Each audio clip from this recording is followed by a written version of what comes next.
Hi ವೀಕ್ಷಕರೇ, ನೋಡಿ, ಕೊನೆಗೂ ಸರ್ಕಾರದಿಂದ ಗೃಹಲಕ್ಷ್ಮಿ ಯೋಜನೆಯ 3 ತಿಂಗಳ 6,000 ಹಣನ ಜಮಾ ಮಾಡಿದ್ದು ನಿಮ್ಮ ಬ್ಯಾಂಕ್ ಖಾತೆಗೆ ಇಂದು ಗುರುವಾರ ಆಗಸ್ಟ್ 14ರಿಂದ ಕರ್ನಾಟಕದ 26 ಜಿಲ್ಲೆಗಳ ಪ್ರತಿಯೊಂದು ಫಲಾನುಭವಿಗಳಿಗೆ 2 ಹಂತಗಳಲ್ಲಿ ಗೃಹಲಕ್ಷ್ಮಿ ಯೋಜನೆಯ 21ನೇ ಕಂತಿನ ಹಣ, 22ನೇ ಕಂತಿನ ಹಣ ಮತ್ತು 23ನೇ ಕಂತಿನ ಹಣ, ಒಟ್ಟು 3 ತಿಂಗಳ 6,000 ಹಣನ ಸರ್ಕಾರ ಬಿಡುಗಡೆ ಮಾಡ್ತಾ ಇದೆ. ಅದೇ ರೀತಿ ಈ ಬಾರಿ ಈ 3 ತಿಂಗಳ 6,000 ಹಣನ ಸಾಕಷ್ಟು ಫಲಾನುಭವಿಗಳಿಗೆ ಸರ್ಕಾರ ಕ್ಯಾನ್ಸಲ್ ಕೂಡ ಮಾಡಿದೆ. ಹಾಗಾದರೆ ಬನ್ನಿ ವೀಕ್ಷಕರೇ, ಸರ್ಕಾರದಿಂದ ಬಂದಿರುವಂತಹ ಆ ಒಂದು ಮಾಹಿತಿ ಏನು ಅಂತ ನಾನು ನಿಮಗೆ ತಿಳಿಸ್ಕೊಡ್ತಾ ಇದ್ದೀನಿ. ಅದಕ್ಕಿಂತ ಮೊದಲು ನೋಡಿ ಸ್ನೇಹಿತರೆ, ನೀವೇನಾದ್ರೂ ಇನ್ನೂ ಕೂಡ ನನ್ನ ಚಾನಲ್ನ ಸಬ್ಸ್ಕ್ರೈಬ್ ಆಗಿಲ್ಲ ಅಂದರೆ ದಯವಿಟ್ಟು ಪ್ರತಿಯೊಬ್ಬರು ಚಾನಲ್ನ ಸಬ್ಸ್ಕ್ರೈಬ್ ಮಾಡ್ಕೊಳ್ಳಿ, ಹಾಗೆ ವಿಡಿಯೋಗೆ ಒಂದು ಲೈಕ್ನ ಕೊಡಿ. ಹೌದು ವೀಕ್ಷಕರೇ, ಗೃಹಲಕ್ಷ್ಮಿ ಯೋಜನೆಯ ಪ್ರತಿಯೊಂದು ಫಲಾನುಭವಿಗಳಿಗೆ ಸರ್ಕಾರದಿಂದ ಕೊನೆಗೂ 3 ತಿಂಗಳ 6,000 ಹಣ ಜಮಾ ಆಗಿದೆ. ನೋಡಿ, ಇಲ್ಲಿಯವರೆಗೂ ಸುಮಾರು 7 ಲಕ್ಷಕ್ಕಿಂತ ಅಧಿಕ ಫಲಾನುಭವಿಗಳಿಗೆ ಸರ್ಕಾರ ಗೃಹಲಕ್ಷ್ಮಿ ಯೋಜನೆಯ 21ನೇ ಕಂತಿನ ಹಣ, 22ನೇ ಕಂತಿನ ಹಣ ಹಾಗೂ 23ನೇ ಕಂತಿನ ಹಣ, ಒಟ್ಟು 3 ತಿಂಗಳ 6,000 ಹಣನ ಜಮಾ ಮಾಡಿದೆ. ನಿಮ್ಮ ಬ್ಯಾಂಕ್ ಖಾತೆಗೆ ಆಗಸ್ಟ್ 14 ಗುರುವಾರದಿಂದ ಉಳಿದಿರುವಂತಹ ಪ್ರತಿಯೊಂದು ಫಲಾನುಭವಿಗಳಿಗೆ ಸರ್ಕಾರ ಈ 6,000 ಹಣನ ಜಮಾ ಮಾಡ್ತಾ ಇದ್ದು, ಕರ್ನಾಟಕದ 26 ಜಿಲ್ಲೆಗಳ ಪ್ರತಿಯೊಂದು ಫಲಾನುಭವಿಗಳಿಗೆ 2 ಹಂತಗಳಲ್ಲಿ ಹಂತ ಹಂತವಾಗಿ ಈ 6,000 ಹಣನ ಸರ್ಕಾರ ಬಿಡುಗಡೆ ಮಾಡ್ತಾ ಇದೆ. ಅದೇ ರೀತಿ ಈ ಬಾರಿ ಸಾಕಷ್ಟು ಫಲಾನುಭವಿಗಳಿಗೆ ಈ ಒಂದು ಹಣನ ಸರ್ಕಾರ ಕ್ಯಾನ್ಸಲ್ ಕೂಡ ಮಾಡಿದೆ.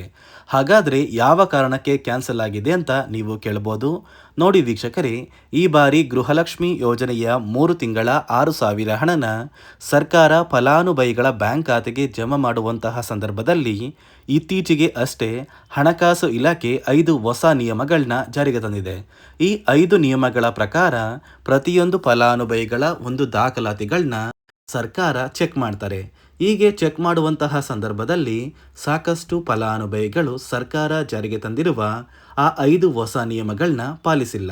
ಅದೇ ಒಂದು ಕಾರಣಕ್ಕೆ ಸುಮಾರು 1,35,000ಕ್ಕಿಂತ ಹೆಚ್ಚು ಫಲಾನುಭವಿಗಳಿಗೆ ಈ ಬಾರಿ ಸರ್ಕಾರ ಈ ಗೃಹಲಕ್ಷ್ಮಿ ಯೋಜನೆಯ 3 ತಿಂಗಳ 6,000 ಹಣನ ಕ್ಯಾನ್ಸಲ್ ಮಾಡಿದೆ.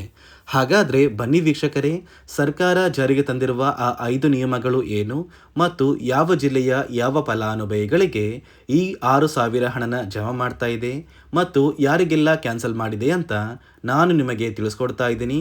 ಅದಕ್ಕಿಂತ ಮೊದಲು ಇಂದು ಗುರುವಾರ ಆಗಸ್ಟ್ 14ರಿಂದ ಕರ್ನಾಟಕದ ಯಾವ 26 ಜಿಲ್ಲೆಗಳಿಗೆ ಸರ್ಕಾರ 2 ಹಂತಗಳಲ್ಲಿ 3 ತಿಂಗಳ 6,000 ಹಣನ ಜಮಾ ಮಾಡ್ತಾ ಇದೆ ಅಂದರೆ, ನೋಡಿ ಸ್ನೇಹಿತರೆ, ಮೊದಲ ಹಂತದಲ್ಲಿ ಬಾಗಲಕೋಟೆ, ಬೆಳಗಾವಿ, ವಿಜಯಪುರ, ಧಾರವಾಡ, ಗದಗ, ಹಾವೇರಿ, ಉತ್ತರ ಕನ್ನಡ, ಬೆಂಗಳೂರು ನಗರ, ಬೆಂಗಳೂರು ಗ್ರಾಮಾಂತರ, ರಾಮನಗರ, ಚಿಕ್ಕಬಳ್ಳಾಪುರ, ಚಿತ್ರದುರ್ಗ, ದಾವಣಗೆರೆ, ಕೋಲಾರ, ಶಿವಮೊಗ್ಗ ಮತ್ತು ತುಮಕೂರು ಈ ಜಿಲ್ಲೆಗಳಿಗೆ ಮೊದಲ ಹಂತದಲ್ಲಿ 3 ತಿಂಗಳ 6,000 ಹಣ ಜಮಾ ಆಗ್ತಾ ಇದೆ.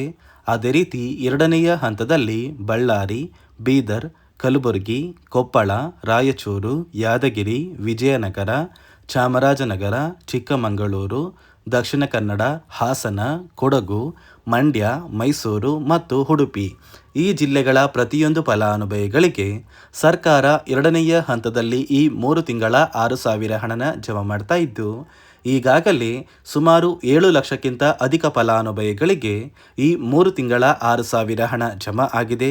ಉಳಿದಿರುವಂತಹ ಪ್ರತಿಯೊಂದು ಫಲಾನುಭವಿಗಳಿಗೂ ಕೂಡ ಸರ್ಕಾರ ಆಗಸ್ಟ್ 14ರಿಂದ ಈ 3 ತಿಂಗಳ 6,000 ಹಣನ ಜಮಾ ಮಾಡ್ತಾ ಇದ್ದು, ಇಲ್ಲಿಯವರೆಗೂ ಗೃಹಲಕ್ಷ್ಮಿ ಯೋಜನೆಯ ಒಟ್ಟು 20 ಕಂತಿನ ಹಣ ಯಾರೆಲ್ಲ ಪಡ್ಕೊಂಡಿದ್ದೀರಾ, ಇಂತಹ ಪ್ರತಿಯೊಂದು ಫಲಾನುಭವಿಗಳ ಬ್ಯಾಂಕ್ ಖಾತೆಗೆ ಸರ್ಕಾರ ಇದೇ ಆಗಸ್ಟ್ ತಿಂಗಳು ಮುಗಿಯುವಷ್ಟರಲ್ಲಿ ಈ 3 ತಿಂಗಳ 6,000 ಹಣನ ಜಮಾ ಮಾಡುತ್ತೆ. ನೋಡಿ ಸ್ನೇಹಿತರೆ, ಈ ಬಾರಿ ಸುಮಾರು 1 ಲಕ್ಷಕ್ಕಿಂತ ಅಧಿಕ ಫಲಾನುಭವಿಗಳ ಬ್ಯಾಂಕ್ ಖಾತೆಗೆ ಸರ್ಕಾರ ಗೃಹಲಕ್ಷ್ಮಿ ಯೋಜನೆಯ ಹಣನ ಜಮಾ ಮಾಡ್ತಾ ಇಲ್ಲ.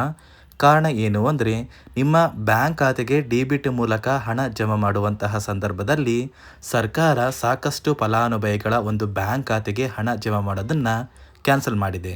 ಯಾಕಂದರೆ ಇತ್ತೀಚೆಗೆ ಹಣಕಾಸು ಇಲಾಖೆ ಜಾರಿಗೆ ತಂದಿರುವ 5 ನಿಯಮಗಳ ಆಧಾರದ ಮೇಲೆ ಪ್ರತಿಯೊಂದು ಫಲಾನುಭವಿಗಳಿಗೆ ಸರ್ಕಾರ ಈ ಒಂದು ಹಣನ ಜಮಾ ಮಾಡ್ತಾ ಇದ್ದು, ಯಾರೆಲ್ಲ ಫಲಾನುಭವಿಗಳು ಈ ನಿಯಮಗಳನ್ನ ಪಾಲಿಸಿಲ್ಲ, ನಿಮ್ಮ ಬ್ಯಾಂಕ್ ಖಾತೆಗೂ ಕೂಡ ಹಣ ಜಮಾ ಆಗೋದಿಲ್ಲ.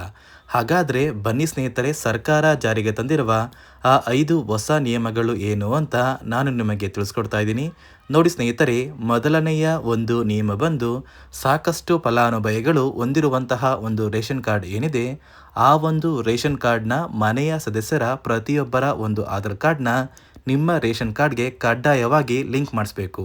ಅಂದರೆ ಈ ಒಂದು ಲಿಂಕ್ ಮಾಡಿಸುವಂತಹ ಒಂದು ಪ್ರೊಸೀಜರ್ಗೆ ಸರ್ಕಾರ KYC ಅಂತ ಕರೀತಾರೆ. ನಿಮ್ಮ ರೇಷನ್ ಕಾರ್ಡ್ಗೆ ಇನ್ನೂ ಸಹ KYC ಆಗಿಲ್ಲ ಅಂದರೆ ನಿಮ್ಮ ಬ್ಯಾಂಕ್ ಖಾತೆಗೆ ಸರ್ಕಾರ ಮುಂದಿನ ದಿನಗಳಲ್ಲಿ ಗೃಹಲಕ್ಷ್ಮಿ ಯೋಜನೆಯ ಹಣನ ಕ್ಯಾನ್ಸಲ್ ಮಾಡುತ್ತೆ.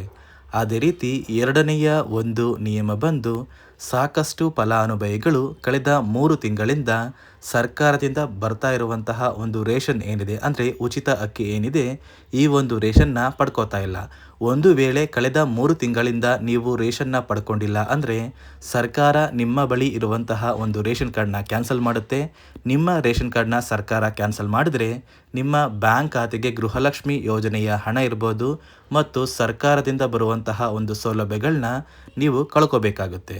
ಅದೇ ರೀತಿ ಮೂರನೆಯ ಒಂದು ನಿಯಮ ಬಂದು, ನೋಡಿ ಸ್ನೇಹಿತರೆ, ನಿಮ್ಮ ಬಳಿ ಇರುವಂತಹ ಒಂದು ಆಧಾರ್ ಕಾರ್ಡ್ ಏನಿದೆ, ಆ ಒಂದು ಆಧಾರ್ ಕಾರ್ಡ್ನ ಕಳೆದ 15 ವರ್ಷಗಳಲ್ಲಿ ನೀವು ಯಾವುದೇ ರೀತಿಯ ಒಂದು ತಿದ್ದುಪಡಿನ ಮಾಡಿಸಿಲ್ಲ ಅಂದರೆ ನಿಮ್ಮ ಬ್ಯಾಂಕ್ ಖಾತೆಗೆ ಸರ್ಕಾರ ಗೃಹಲಕ್ಷ್ಮಿ ಯೋಜನೆಯ ಹಣನ ಕ್ಯಾನ್ಸಲ್ ಮಾಡುತ್ತೆ.